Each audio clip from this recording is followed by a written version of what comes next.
Intercourse is not supposed to be painful at all, right? It's supposed to be only pleasurable.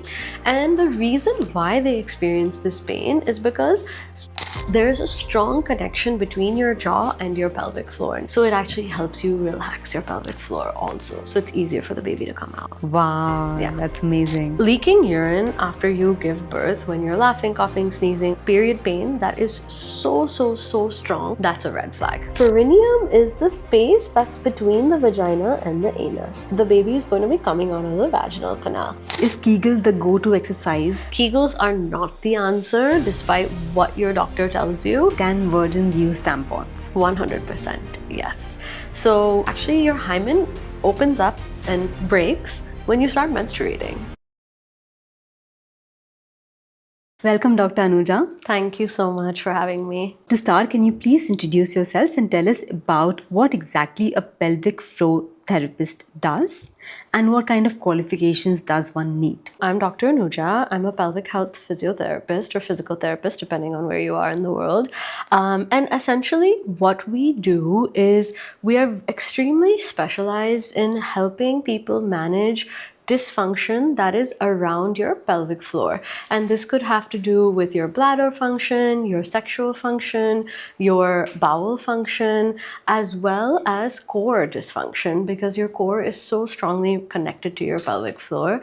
And so that could involve pregnancy, postpartum, tailbone pain as well, because your tailbone's connected to your pelvic floor.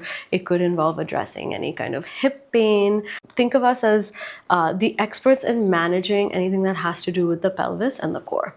So for people who have never heard of the term pelvic floor, what exactly is pelvic floor? I think visually it's essential for us to see this. So your pelvic floor muscles are the muscles that are sitting at the bottom of your pelvis, and they start from the front of your pelvic bone and they come all the way down, wrap around to the back right here to your tailbone, and they attach to your sit bones from left to right. So they create this bowl or hammock-like structure that sits at the bottom of your pelvis. Now, this is just the front layer. We can also go a little bit deeper and see that there's a much larger layer that looks more bowl-like sitting inside the pelvis. So they are the muscles that essentially support your pelvic organs, which are your bladder, your uterus and your vagina, and your rectum, as well as everything that's really stacked on top of this, right? So you can think of essentially all your organs are stacked on top of the pelvis, and the pelvic floor muscles have to support them so that they don't just come out of your body. It's really unfair to talk about the pelvic floor without talking about your core muscles, because your core attaches right here onto the pelvis and it comes up and it wraps around your trunk and your stomach onto your back. So it is tied very closely to the pelvic floor, and they work together, right? So if you're not addressing core, you're not addressing the pelvic floor, and if you're not addressing the pelvic floor, then you're really not addressing the core. I've heard the term 360 breathing. Can you walk us through that, and why do pelvic floor therapists out there recommend this first thing to begin with? Think of your diaphragm and it sits right underneath your rib cage. So it creates like a dome-like structure, okay?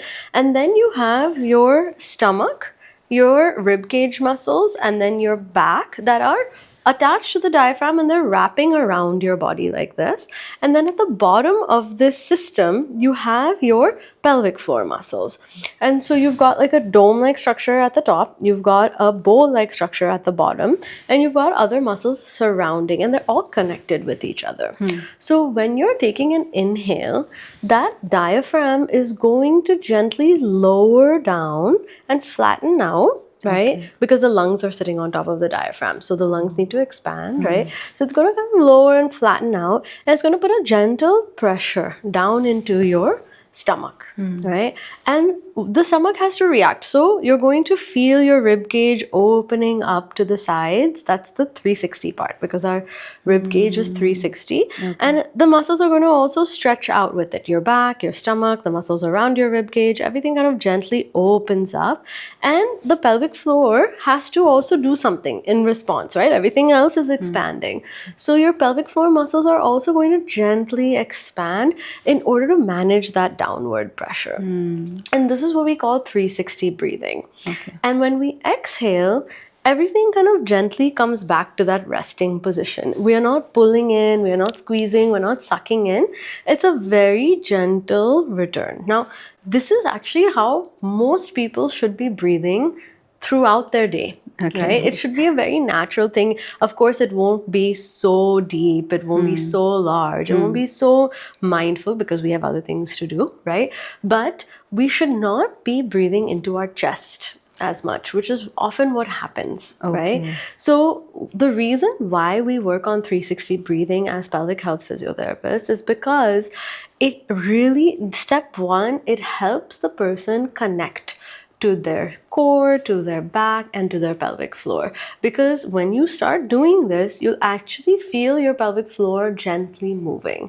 And these are muscles that you cannot see from the outside, right? It's really, you can only feel these muscles from the inside with an exam, or if you're putting your own finger in, or you can try to feel it on your own with your breath.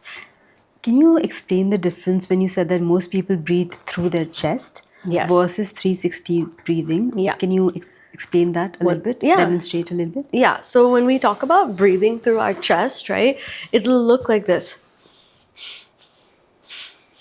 Right? A lot of it's just your chest that's moving, not a lot of abdominal movement, not a lot of rib cage movement. So the air is just moving into this part of your body. You're not actually getting that air in completely into your body. That's like kind of breathing when you were angry, maybe, like stressed, angry, scared. Right? And again, this ties very closely to the nervous system. And so this goes back to my second piece of why we do 360 breathing for the pelvic floor, is because it also is a huge tool in helping you down regulate your nervous system.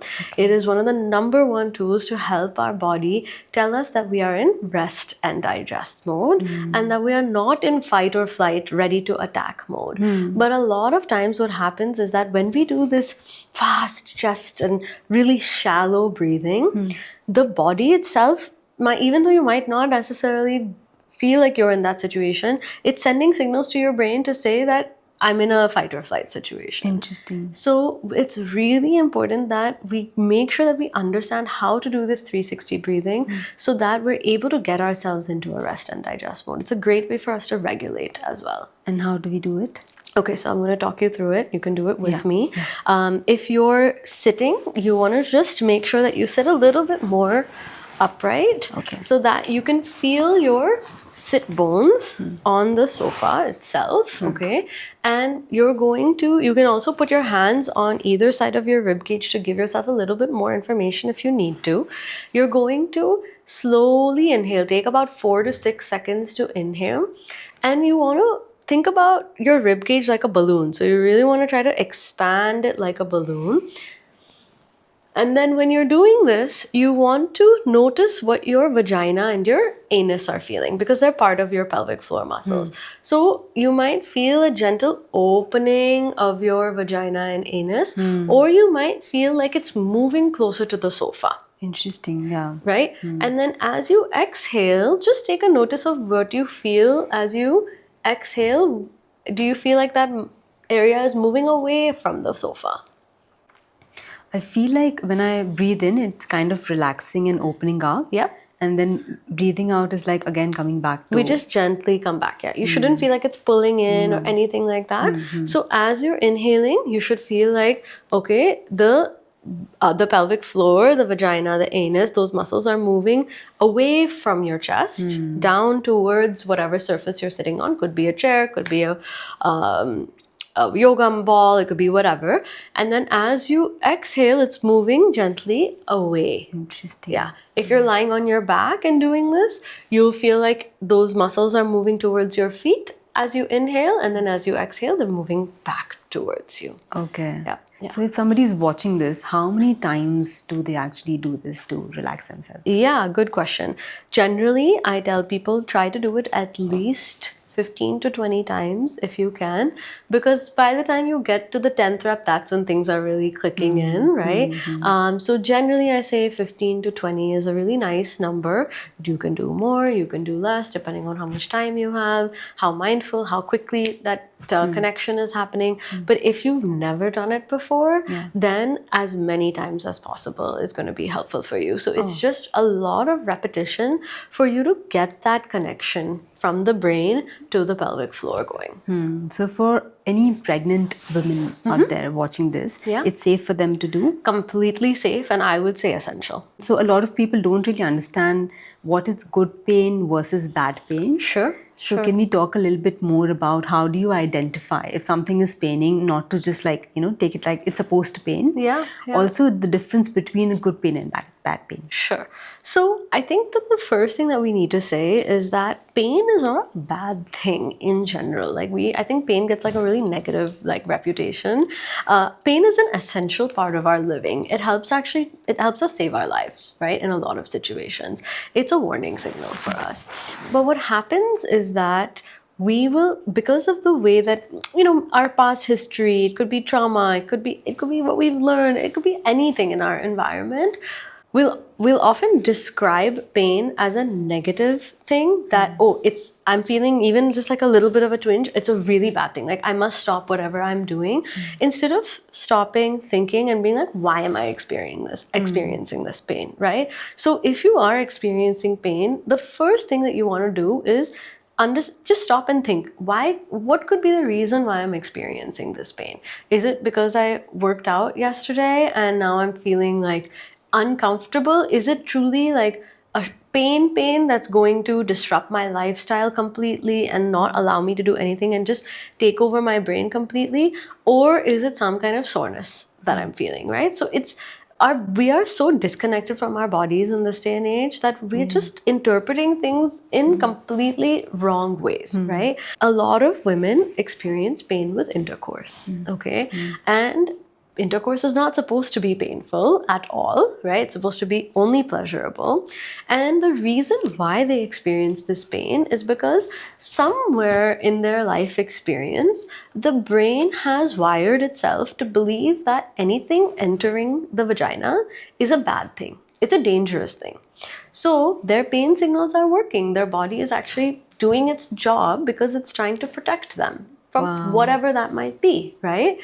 But as pelvic health physiotherapists, our job is to help those clients and rewire their brain system to understand that something going in is not always a bad thing, right? If you don't want it to go in, of course it's a bad thing. Yeah. If you're not expecting it to go in, of course it's a bad thing. If it's something that is just, not meant to be there for whatever reason, it's a bad thing. But there are a lot of times when something is meant to go inside, right? Whether it's during intercourse, whether it's to use a tampon or a menstrual cup, or even if you're going for an examination of some health checkup of some sort. So it's just that they have to understand how to interpret that, okay, this is a safe thing, and how do we teach the brain that? Interesting. So it's all in the mind. The pain is all in the mind. That's insane. Yeah. I never thought about it like that. I mean, of course, we have pain receptors in our body and that's touching our skin, right? But at the end of the day, those receptors are sending the signal to the brain. Interesting. And the brain is the one that's interpreting it, whether that's a good pain or a bad pain. That's very this reminds me of the time when I was in labor. So, of course, labor is painful, but I had read a lot about what pain really means, right, during labor, and also what was happening with my body. So with every contraction, I was thinking, okay, my body is relaxing, it's releasing, the baby's coming down. So the pain was not really like a negative thing in my mind. Sure. And Also, one more thing that I read about is you should relax your face. Right. Right. Yes. So that kind Yeah. of relaxes your body instead of like being like this, what usually you see Yeah. on a lot of videos. So that kind of really helped me as well. Also, when I work out, the next day when it pains, I'm kind of happy that, my muscles are working. Yeah. I did not know that pain was just in your mind. Yeah, I think, I mean, I don't want to say it's just in your mind, but it is controlled by your mind. That's a better way to say it. And you're completely right in your experience during labor. And this is something that I try to tell a lot of my pregnant moms, is that it's all about your mindset going into that laboring process, right? And so if you understand that, hey, okay, it's going to be uncomfortable. It is meant to be painful because, again, there is trauma happening to your body, right? But if you can go in and understand and just keep in mind that, okay, it's because this is happening and I know why I'm feeling the pain. Even if we can simply understand that, the brain will not register it as something that's unsafe. Yeah. That's something that's dangerous. Right. Right. And so our experience of pain is completely different. And that's what's so important. Similarly, I just want to add to the point of, they say to relax your jaw, right? There's a strong connection between your jaw and your pelvic floor and your pelvis. And so in a lot of the work that we do, and that's a huge part about why they tell you to relax your jaw, because as you're giving birth, you want your pelvic floor muscles to relax. Yes. So it actually helps you relax your pelvic floor also. So it's easier for the baby to come out. Wow, Yeah. that's amazing. So what are the common issues like incontinence, constipation, or painful intercourse that we should see as a red flag? Leaking urine after you give birth, when you're laughing, coughing, sneezing, all of that's called what we stress urinary incontinence, okay? And stress urinary incontinence is definitely a lot more common after giving birth. That is one of the major factors that can affect a person's pelvic floor and so then cause stress urinary incontinence. I think that the estimate is that 1 in 3 women experience stress urinary incontinence, which is quite a large number. Yeah. But it's not normal. And that's something that's really important for us to know. And this is in a lot of cases, and we can kind of talk more about it later. But in general, there are a lot of things that are considered normal, but they're actually common. If you have pain, that period pain that is so strong that it is completely knocking you out and you can't work, you can't do anything, that's a red flag. You need to go see a specialist for that. That's a huge indicator of endometriosis specifically. It's not normal. So make sure that you go see a specialist to address this or to get screened for this. If you're experiencing frequent urination, like every, half an hour, where it's completely disrupting your life, and you're just constantly having to go to the bathroom, or you're planning on where the bathrooms are when you're traveling, that's a sign of an overactive bladder. Red flag. You want to make sure to get that addressed. If you're experiencing stress urinary incontinence, which we've discussed, right? Urine leaking with laughing, coughing, jumping, or if you experience what we call urge urinary incontinence. So that's if you get the urge to urinate and you're not able to make it to the washroom in time. You start leaking before you get to the washroom. That's a red flag. You need to make sure that you get that addressed. When it comes to sexual intercourse, again, should not be painful at all. If it is, please make sure you get that addressed.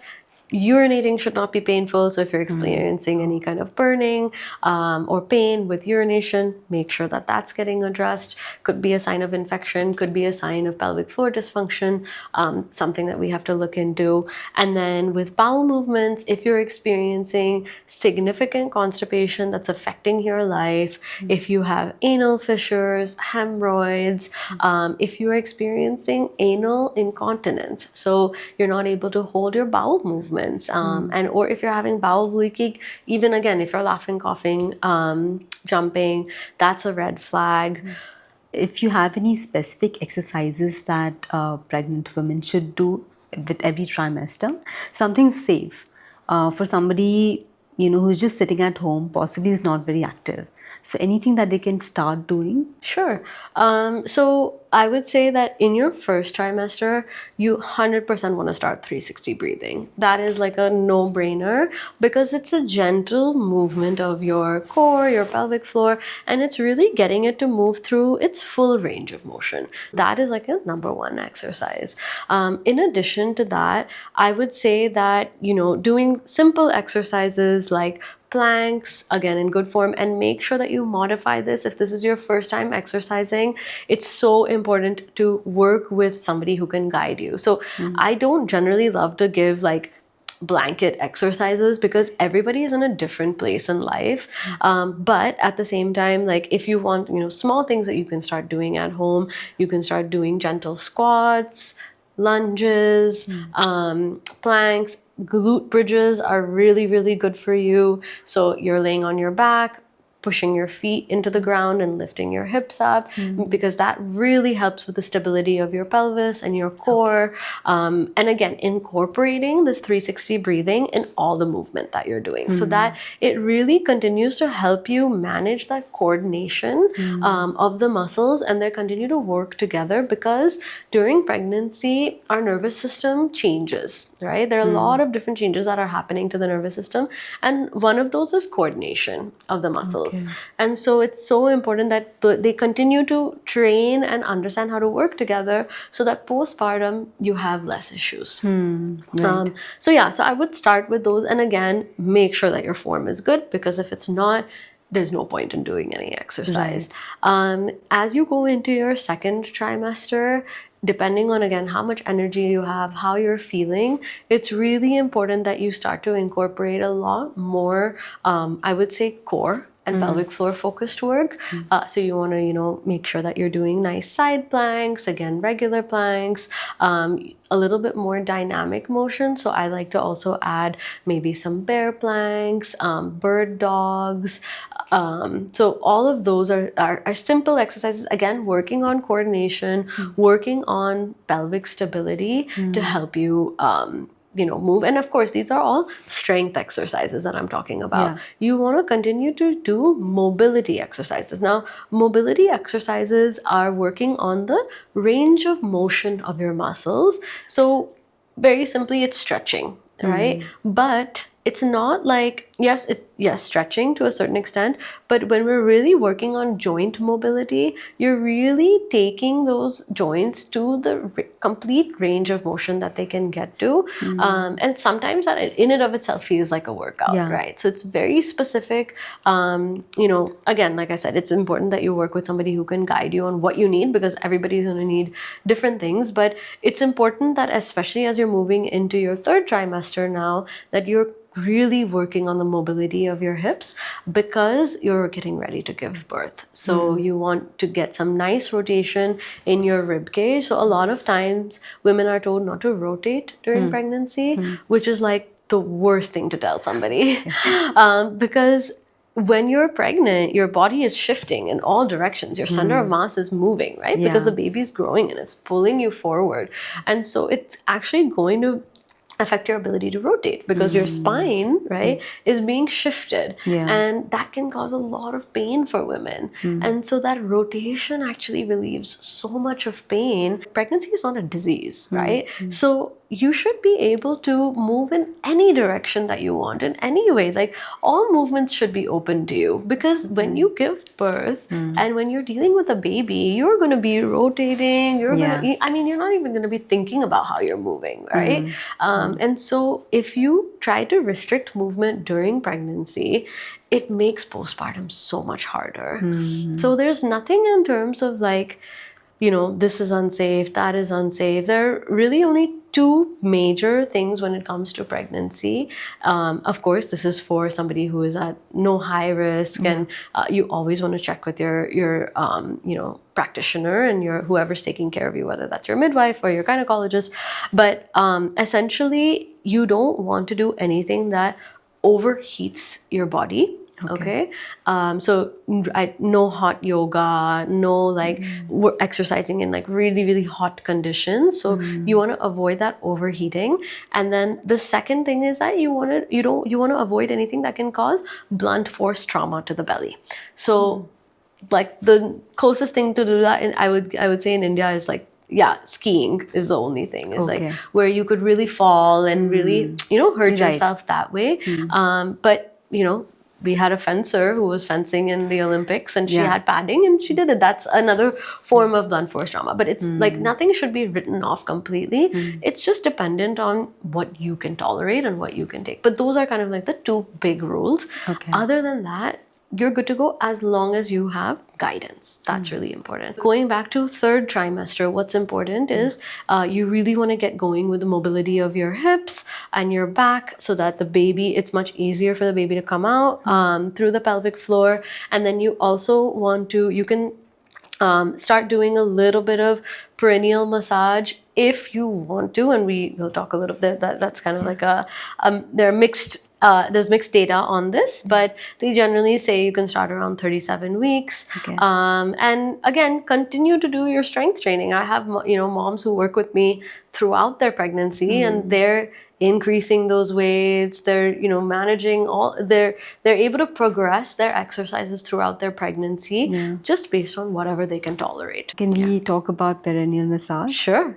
And how does it help during your pregnancy? And also, I think people say that it helps you prevent any kind of tear. Sure. Yeah. So essentially I'll kind of use this model to help us. So your perineum is the space that's between the vagina and the anus. So it's all muscle. It's this right here, right? Now, when you give birth, the baby is going to be coming out of the vaginal canal.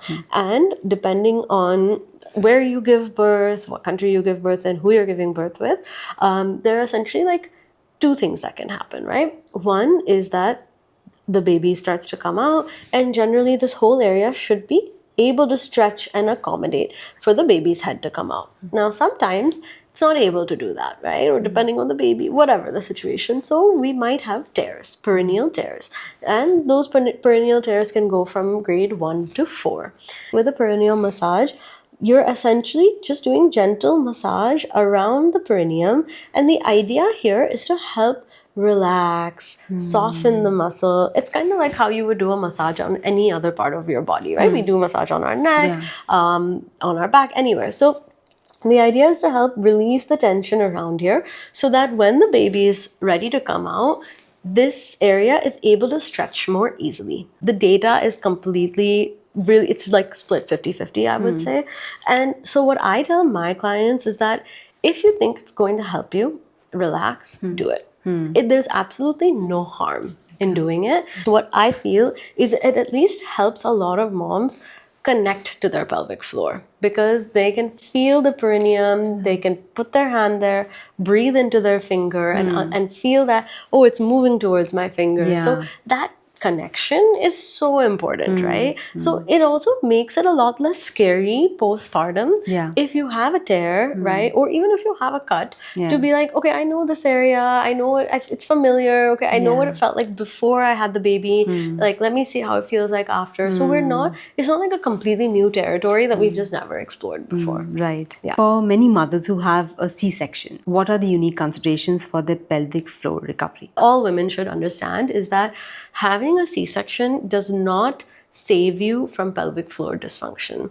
I get a lot of moms who are like, I'm just going to go for a C-section because then I won't have urinary incontinence and I won't have this problem, I won't have that problem. And I tell them that the research shows that maybe there's a small percentage that of people who are less likely to have these issues, but that does not mean that you're not at all going to have these dysfunctions, right? Okay. So again, be mindful of the fact that, okay, am I experiencing these things? And if I am, I need to make sure I go see a pelvic health physiotherapist, right? Just like how you would if you had a vaginal delivery. The second thing that's really important is that with C-sections, right? So your abdominal muscles attach here and they're going to cut through about 7 layers of tissue, your muscles, this, that, to get to your uterus.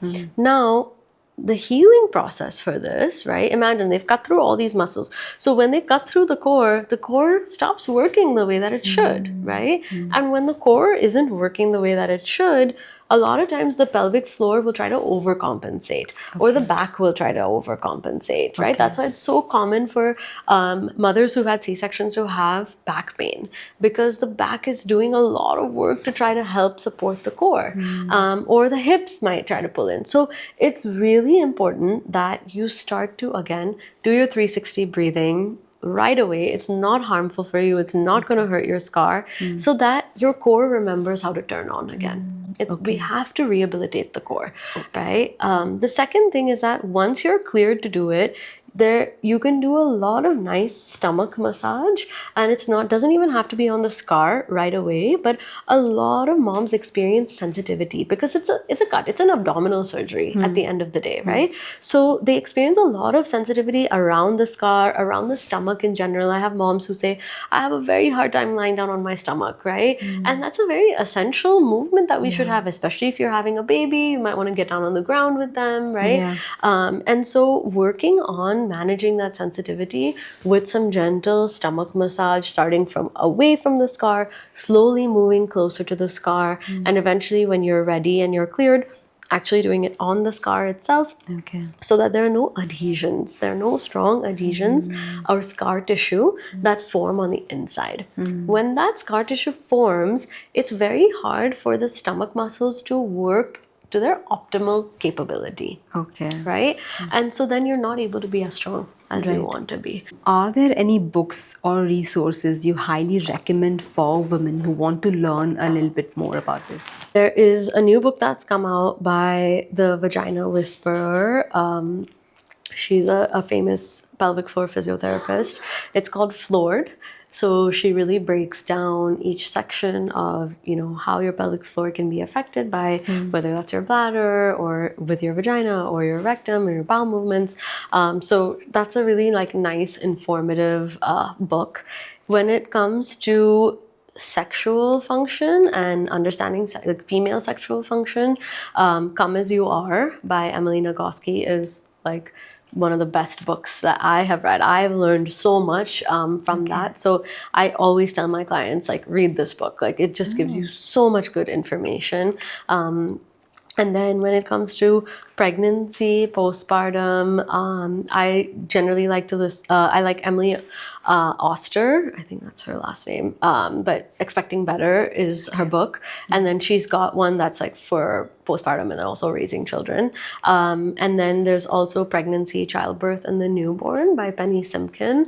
And she's a co-author with somebody else. So it's written by a pelvic floor physiotherapist and a midwife. So that's another it's extremely, extremely detailed.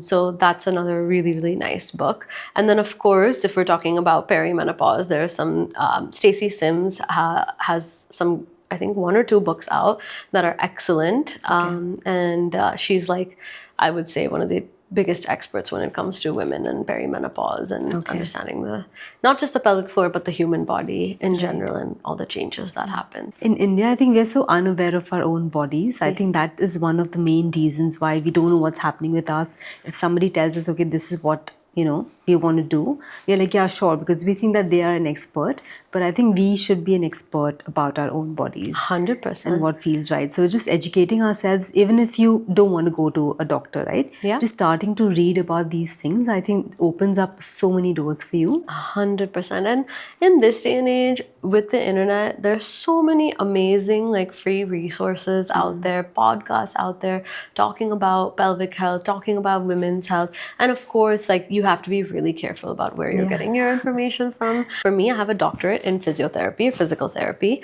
And then after that is when I started doing my certifications. I did it through the Herman and Wallace Institute, which is one of the pioneering institutes on pelvic health. Whenever you're working with somebody who says they're a pelvic health specialist, make sure that you ask them, what are your qualifications? What did you study?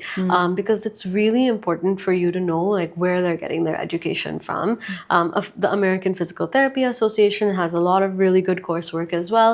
And of course, in India, there are pelvic floor physiotherapists who have a master's in OB-GYN. So that's how you know. So if you're going to a physiotherapist who has a master's in OB-GYN, they will be your experts. They'll be the ones who are the most knowledgeable. Now we have some quick questions. Sure. Is Kegel the go-to exercise to begin with? And if not, what is? Kegels are not the answer, despite what your doctor tells you.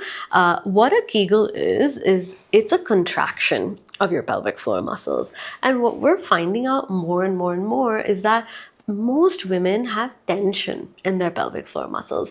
They don't actually need that contraction. That's not going to solve their issue, because their issues are coming from the fact that there's too much tension in the pelvic floor. They need to actually relax their pelvic floor and let it go completely. So the Kegels will very often make people's symptoms much worse, because they're just trying to squeeze. First of all, they don't know how to do a Kegel, what to do with a Kegel, right? And so you're just kind of like squeezing things down there, but that could be that you're squeezing your hips, your inner thighs, like it just, you don't know what you're doing. And again, like I said, it usually doesn't make things better. So to actually add on to that, is that a Kegel is a very isolated movement. It's just working on these specific muscles here, right? But as we know, the body doesn't work in isolation. Nothing here works in isolation. So if you're only focused on strengthening and doing very small contractions here, right, it doesn't teach the pelvic floor to work with the core or the hips or the inner thighs. It doesn't help you with functional mobility, where you're not always going to be thinking about pulling in these small muscles. Everything has to work together. And so whenever you're working with a physiotherapist as well, making sure that they're giving you exercises that are completely functional, not just isolated to one muscle, is going to be really important. To answer the second part of your question, what is the best exercise? 360 breathing, hands down. Okay. Because what happens is that you're now able to relax completely, and then if you want to add a nice gentle contraction at the end with your exhale, you're able to do that as well. So you're moving your muscle through its full range of motion versus just trying to squeeze at the top. What is the biggest mistake women make when returning to exercise postpartum? That women try to jump into exercise too quickly, too soon. So, they'd be like, well, before I, got pregnant, or even during pregnancy, I was running, I was doing this, I was doing that. And then I tried to just go back into it. And then now this hurts. And I think I'm injured here, and now I'm leaking.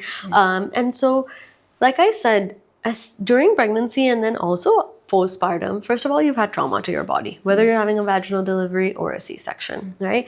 And those muscles have now really maybe lengthened or stretched out in ways that they're not used to, right? So you have to teach those muscles how to slowly work again. And if you try to jump back into your usual exercise, the body doesn't have time to make that connection. So it's really important that you're rehabilitating your body, going really slow, really controlled, and that might take you much longer, but in the end, it's actually going to be a much more sustainable way for you to get back to your exercise. Can virgins use tampons? 100%, yes. So the whole concept of virginity is really just totally inaccurate. And the whole idea is they say that virginity is your hymen breaking, but the hymen has to open up in order for your menstruation to come out. So actually your hymen opens up and breaks when you start menstruating. So there's no concept of virginity. You know what I'm saying? So yes, if you have not had sexual intercourse before, you can 100% use tampons and menstrual cups. There's absolutely nothing wrong with that. It's not going to change the fact that you've not had sexual intercourse before. The two are completely unrelated. Okay. Yeah. Okay. Brilliant. Yeah. I think this is a very educational podcast even for me, because in general, I think people have very less knowledge about pelvic floor, right? Yes. And I think the more aware you become of your body, you kind of I come across people like you looking for answers. So thank you so much for being here. Yeah, thank you so much for having me.